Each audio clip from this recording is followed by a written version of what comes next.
Hello and welcome back to another video.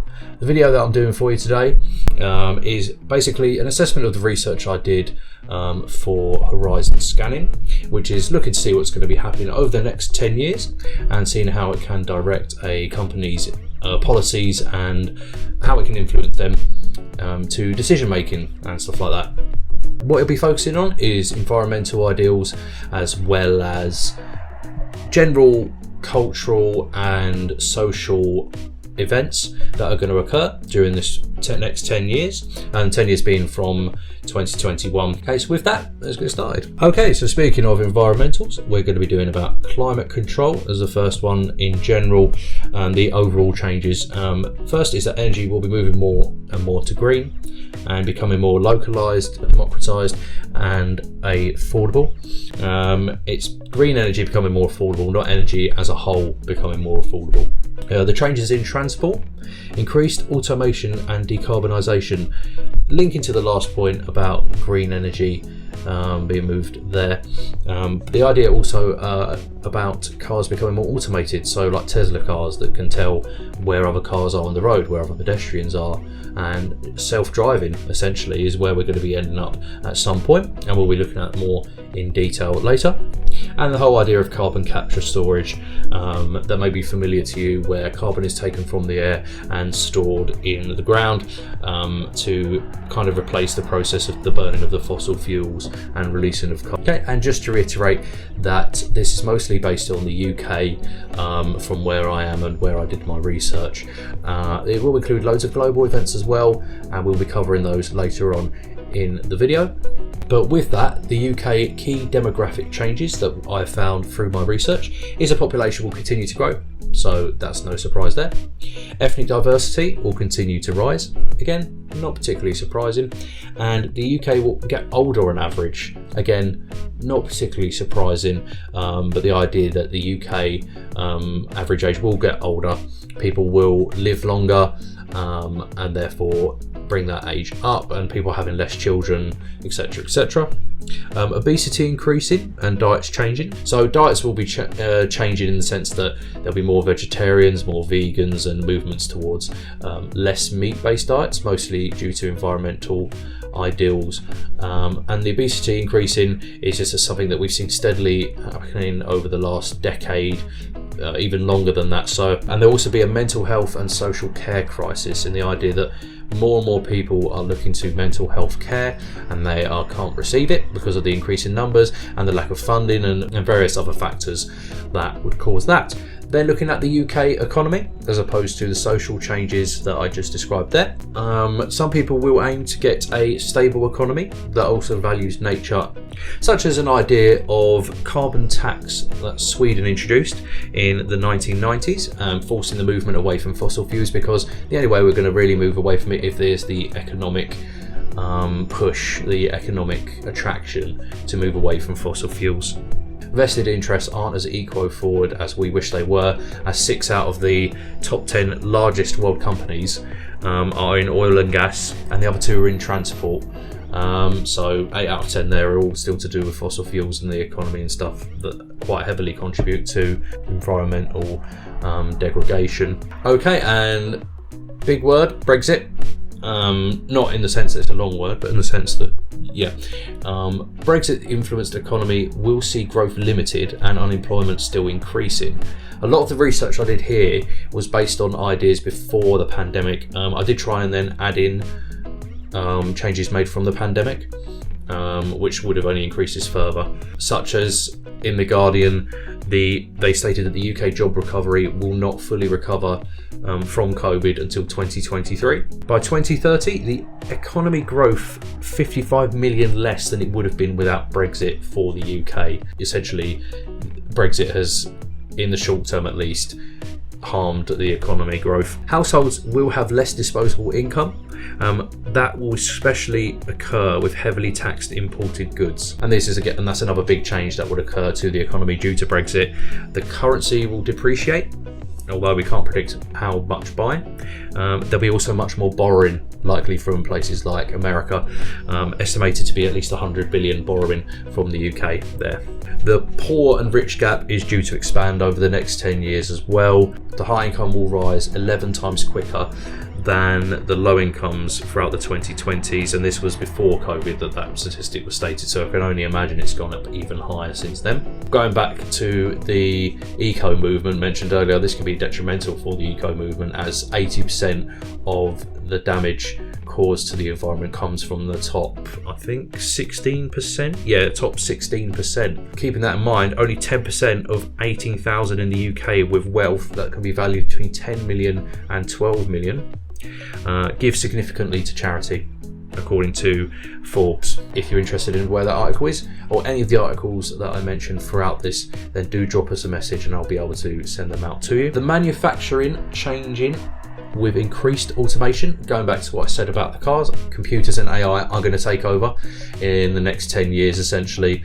I'm reading a very good book at the moment by Mo Galdra. What it is basically talking about how AI is going to take over within the next 20 years and be the smartest on the planet. We humans used to be the smartest on the planet, and then it's going to turn to AI and how it should affect jobs and things like that. So definitely go and read that if you have an interest there. It's a fantastic book.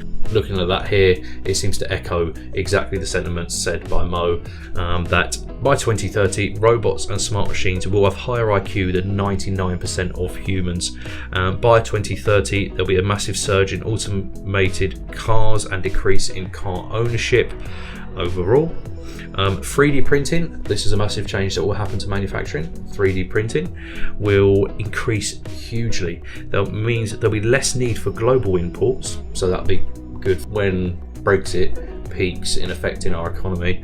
And a massive increase in smart factories that can literally print any global goods through the 3D printers, hence the lesser need for global imports. These increases in automation unfortunately will mean that the manufacturing employment will decrease massively. It's predicted to go from 2.6 to 2 million by 2030. Again, that statistic particularly was pre-COVID, because we're still technically living during COVID and we haven't seen the bigger picture of what will happen at the end of that. So the Bank of England actually predicts that 66% of jobs will be at risk of being replaced by automation, not just in the manufacturing industry. So doom and gloom so far, but I promise you it's not all particularly like that. The world economy will be shifting from American hegemony to Asian centric. Usually it's China that will be taken over as the leading economy in the world, so certainly expect that. And the movement towards emerging markets and a sharing economy using blockchain technology. So yes, your NFTs and your cryptocurrencies and everything will become more and more part of the economy there, even if they are just people buying them and then selling them, buying them, selling them, buying them, selling them, like temporary commodities. They're still going to be a huge part. But with regards to the sharing economy and emerged markets, just to describe what an emerged market is, an emerged market is a country in the process of rapid growth and development with lower per capita income and less mature capital markets than developed countries. And half of the world's largest companies will be part of the emerged market by 2030. So countries we don't technically, or countries we don't traditionally lead in the world markets, won't be as monopolized. They won't be as all from America. They won't all be from the UK, all from Germany, all from China. They'll be from more emerging markets from South America and parts of Asia, which will also contribute to the movement to the Asia-centric economy for the world, the global economy. And blockchain technology, this will be the foundation of the sharing economy, which will be estimated to be worth 2 trillion worldwide by 2030, and will improve transparency of financial transactions. It will reduce transaction costs and eliminate intermediates in the financial world. So if you go to investopedia.com, it talks a lot about this and how it could possibly affect yourselves if you are in one of these jobs, and even go into more detail than I'll be able to go to in this video, possibly a video for the future there. But that's how the UK economy will somewhat stagnate within the next 10 years. Just a brief overview. Okay, and about technological advances and relevance. We've already spoken a lot about automation and various things there, but this is going into just a bit more detail on that fact and how a company could, for example, maintain influence through technological relevance. The first is that technology advancing and its increased influence in politics and the economy. For example, digital opportunities are increasing for companies more and more every day. I mean, you only have to look at Meta with Facebook and everything there. Well, just the world around you, looking at your phone, to know that that is definitely the case, and it will just increase more and more to ideas that we wouldn't even consider possible within the next 10 years. The biggest example of that is the Internet of All Things, which will expand massively during the next 10 years. This is a major opportunity for investment. There'll be a major increase in digitalization, creating unprecedented amount of data and information being shared. Previously, when we had issues with information, it was that we couldn't get the information. It was you had to read books, you had to ask people. But with the internet and the Internet of All Things expanding as much as it is, it's going to get to the point where the issue is too much information. Too much will be discussed, that you have to kind of filter out all the stuff you don't need, as opposed to finding what you do need. You have to get rid of stuff you don't need. Using this, there will be advances further using the Internet of All Things, such as what we call smart cities, and the app economy, such as on your phones or on your computers, blah blah blah, will increase tenfold between 2013 and 2021 to 30.8 billion, and then it's going to increase even further after 2021, so in the year we are now. So I've already spoken a lot about automation in employment, but there will be further changes to employment throughout the UK and the world in general. With the UK, employment will become more fluid, freelance, and therefore insecure by 2030. For example, like tech making working from home easier and more affordable. More home working will also mean more lifestyle choices for professionals, but this will force lower earners to find jobs in new places that they originally wouldn't work. So going from job to job, you being in a job for 8 years, being in a job for 10 years will be the norm, and then switching, as opposed to getting a job when you're 16, working there until you retire. It's been moving away from that since I can remember, to be honest, from my working life, and it's just going to increase even more so within the next 10 years. And those are the main technological advances, especially in the employment world. Now we've done the general overviews of what will be happening within the next 10 years. We're going to go into more specific events, both within the UK and global, and see if any of them will be of interest of you, either professionally or just recreationally. And this is just key UK annual events to be considered. So if you're interested in finding out what important events are occurring throughout the UK within the next 10 years, then I've made a little bit of a timeline here of stuff that happens every year annually. So for example, the Six Nations Rugby, the Grand National, the Oxford and Cambridge Boat Race, Valentine's Day, Creamfields Festival, Bonfire Night, Isle of Wight, blah blah blah blah. And some of them I have included, for example, the Grand National, St George's Day, the Stonehenge Summer Solstice, Edinburgh Fringe. You get the point. It's basically an outline of what happens in the UK throughout annual events that are considered huge. Or even if you're not from the UK and you're visiting and you're not sure what time of the year you'll be visiting, or you're uncertain at this point, then you can use this and see what you would like to attend if any of these are of interest to you. With other annual events, I've also got a timeline here of the worldwide events that occur. The ones that you would most likely recognise: the Cannes Film Festival, Oktoberfest, Remembrance Day, Passover. And these are the more specific events that will be occurring over the next 10 years that are economical, political, social and cultural. Okay, so this is for 2022 up until 2026. As I said, I did do this in 2021, so I was looking over the next 10 years there. So you've got the Queen's Platinum Jubilee, which I believe is 60 years since she became the Queen, is to occur this year, which means an extra bank holiday for civil servants and other workers who work for the Crown. The Qatar World Cup, I'll just say in general, the World Cup's included on here, and other football festivals and just sports festivals like the Olympics and stuff and that in general. They are big events that will occur, and I've tried to include what year they'll be occurring. So if you're interested in those, they're all included on this one timeline here. I've highlighted stuff that will be of interest to environmentalists, such as the badger cull effectively banned, which is farmers kill their badgers as they carry bovine tuberculosis that can be spread to cattle. However, this practice will be banned from this point, so I think that's a great achievement of 2022, including as well that Canada Goose will stop using fur by the end of the year in their clothes. Both of these kind of highlight the general ideas of going towards eco-positive ideals, both in the economy and social, that we'll see reflect throughout the rest of the events. You may be wondering what Lula 2022 is, and this was an event that is due to occur in Brazil. There's a big prediction that the new Brazilian president, Lula, would be Brazil's first working class president, which will be a huge event for a massive country, especially when you factor in the emerging economies that will be increasing throughout the years. Brazil is going to be one of these. The fact that they're going to have a working class president will be huge for the country and for the world in general.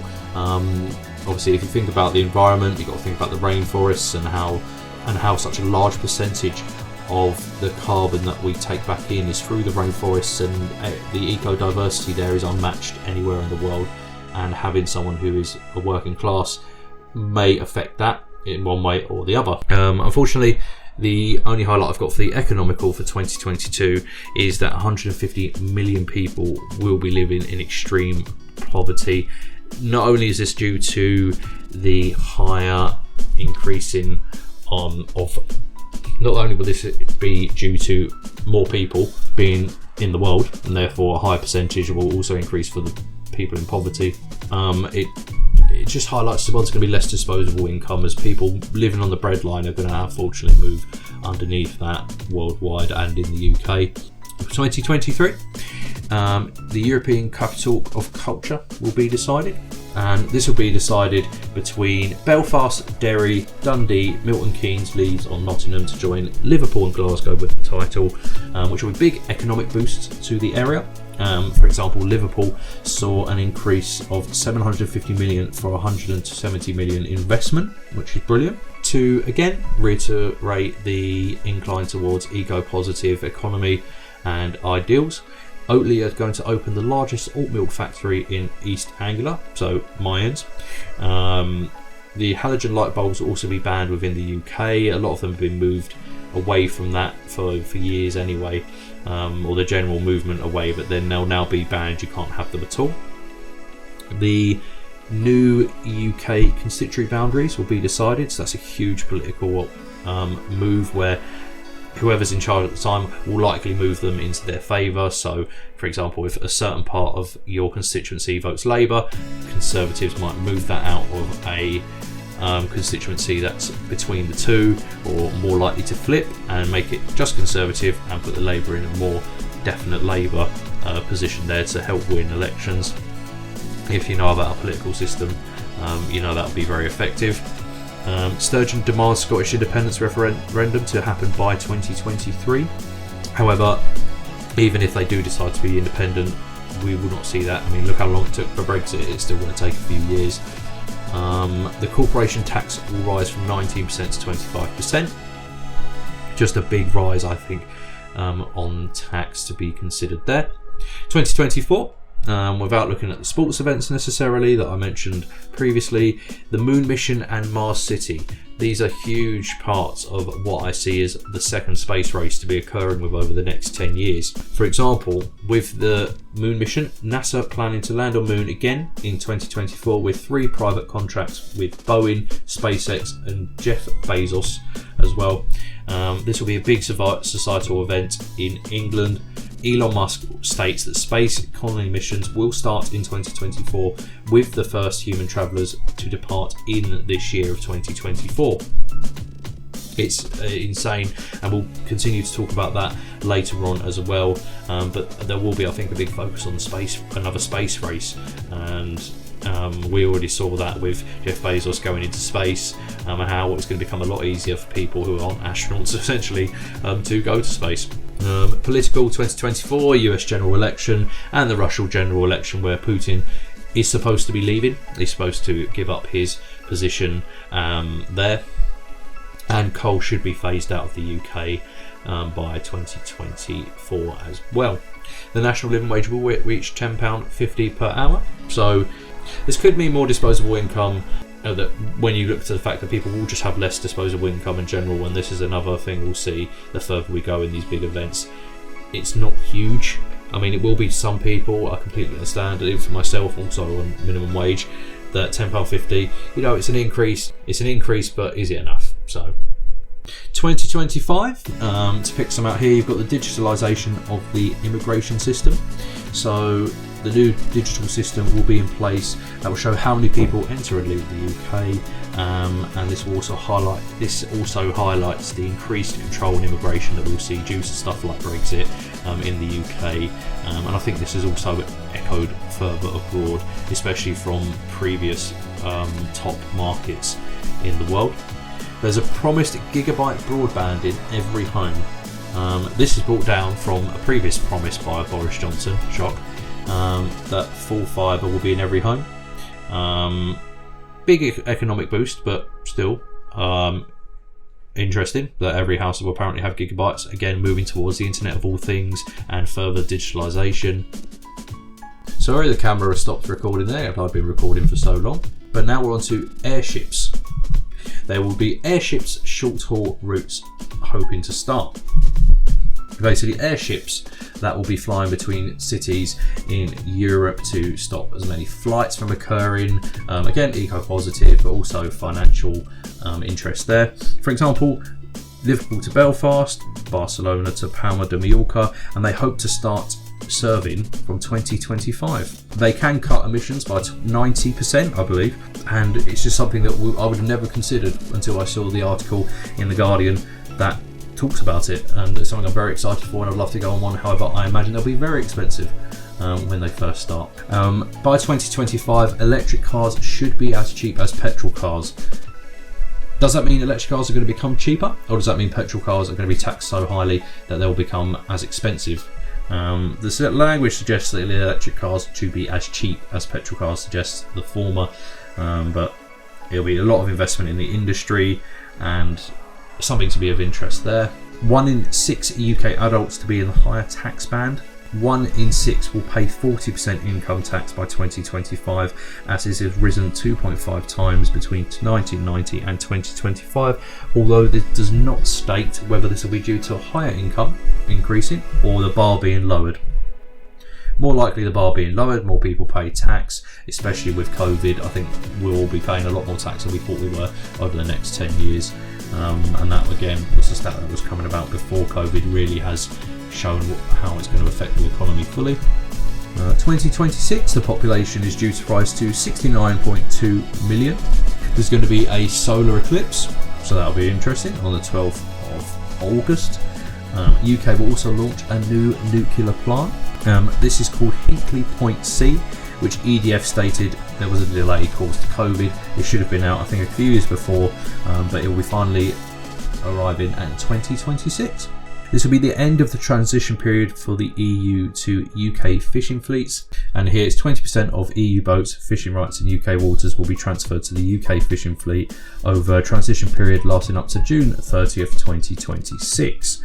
Moving more away from Brexit to, let's say, getting control of your own waters, which we will do. We will have more control over our own waters as opposed to the EU. Whether or not that'll be a good thing for the environment or for the economy, I think more the latter than the former, then it will make big changes, especially within that industry. And this is the big one from this year, I believe, from 2026, is more due to pay tax and income tax as the freeze over the threshold ends, referring back to what I referred to from the previous year. And that's an extra 1.3 million people are to pay income tax, with 1 million more to pay the high rate of taxation, with the predicted increase of 8.7% to 11% of all adults as Rishi Sunak's freeze on threshold environment does come to an end. This just highlights again the less disposable income that we'll see over the next 10 years with the economy, especially of the UK, stagnating, and this will only be increased even more so now COVID has occurred. Okay, and this is something that really interested me, and when I talk about the space age that will be occurring within the next 10 years, the first ever luxury space hotel will be opening, and this is highlighted in the Telegraph. It sounds fantastic. I think it's unlikely to be 2027, but it's something that is in the works, and definitely would be even more expensive than the airships I mentioned earlier, but it's a huge step for the space age, and it will be a large thing to talk about, and investment opportunity there as well. The EU's Common Agricultural Policy will be phased out of the UK. Again, I refer to what I said about fishing. The UK will be taking back control somewhat over some policies, and again, would this be positive for the environment or not? Who knows? For the economy, possibly in the short term, but no one can predict that yet. However, this would be in favour of new contracts under environmental land management that reward farmers from providing public goods such as clean air, clean water, healthy soils and habitats for wildlife. So I do hope it's a positive for the environment. We'll keep positive about that. This is 2027 as well, will be when Huawei, I can never pronounce this correctly, to be stripped of the role in the UK's 5G network. This is something that was mentioned so much during my research that, and I couldn't see the necessary relevance apart from the fact that it's a Chinese company, I believe. So the link with the Asia-centric economy that we're going to have, and us removing such a huge company out of the UK, there is implications that 5G have spine and all this stuff. I have no idea what that's about, but it's something that will happen in 2027. Well, it's something that's predicted to happen in 2027 anyway. And linking straight back to that final point, China's economy is going to overtake America by 2028 predicted. BT also state that 5G will be in the entire country by 2028. Again, linking straight back to the previous point of 2027. It's a huge talking point at the moment, and great if you want to watch videos on the go, I suppose. The HS2, so the high-speed 2 train, will begin operation in 2028.